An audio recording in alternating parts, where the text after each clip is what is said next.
Breaking news చూస్తున్నాం. దేశంలోని 3 రాష్ట్రాలకు గవర్నర్లను నియమించారు రాష్ట్రపతి ద్రౌపది ముర్ము.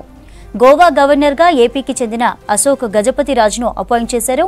హర్యానా గవర్నర్గా ప్రొఫెసర్ అసీం కుమార్ ఘోష్, లడక్ లెఫ్టినెంట్ గవర్నర్గా కవిందర్ గుప్తా నియామకం చేశారు. ఏపీ విజయనగరానికి చెందిన అశోక్ గణపతి రాజు రాజవంశానికి చెందినవారు. తొలిసారి 1978లో జనతా పార్టీ తరపున పోటీ చేశారు. ఆ తర్వాత ఎన్టీఆర్ టీడీపీ పార్టీ స్థాపించడంతో ఆ పార్టీలో జాయిన్ అయ్యారు. మొత్తం 36 ఏళ్ల రాజకీయ జీవితంలో 7 సార్లు ఎమ్మెల్యేగా పనిచేశారు. ఒకసారి ఎంపీగా చేశారు. రాష్ట్ర మంత్రిగాతో పాటు కేంద్ర మంత్రిగాను పనిచేశారు.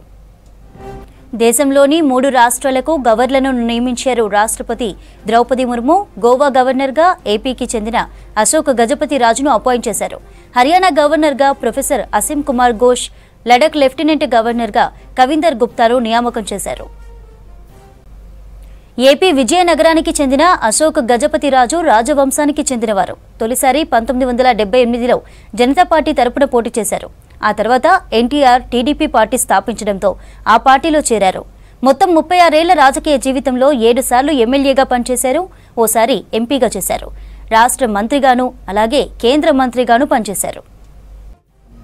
దేశంలోని 3 రాష్ట్రాలకు గవర్నర్లను నియమించారు రాష్ట్రపతి ద్రౌపది ముర్ము. గోవా గవర్నర్గా ఏపీకి చెందిన అశోక్ గజపతి రాజును అపాయింట్ చేశారు. హర్యానా గవర్నర్గా ప్రొఫెసర్ అసీం కుమార్ ఘోష్, లడక్ లెఫ్టినెంట్ గవర్నర్గా కవిందర్ గుప్తాను నియామకం చేశారు. ఏపీ విజయనగరానికి చెందిన అశోక్ గజపతి రాజు రాజవంశానికి చెందినవారు. తొలిసారి 1978లో జనతా పార్టీ తరపున పోటీ చేశారు. ఆ తర్వాత ఎన్టీఆర్ టీడీపీ పార్టీ స్థాపించడంతో ఆ పార్టీలో చేరారు. మొత్తం 36 ఏళ్ల రాజకీయ జీవితంలో 7 సార్లు ఎమ్మెల్యేగా, ఒకసారి ఎంపీగా చేశారు. రాష్ట్ర మంత్రిగాను కేంద్ర మంత్రిగాను పనిచేశారు.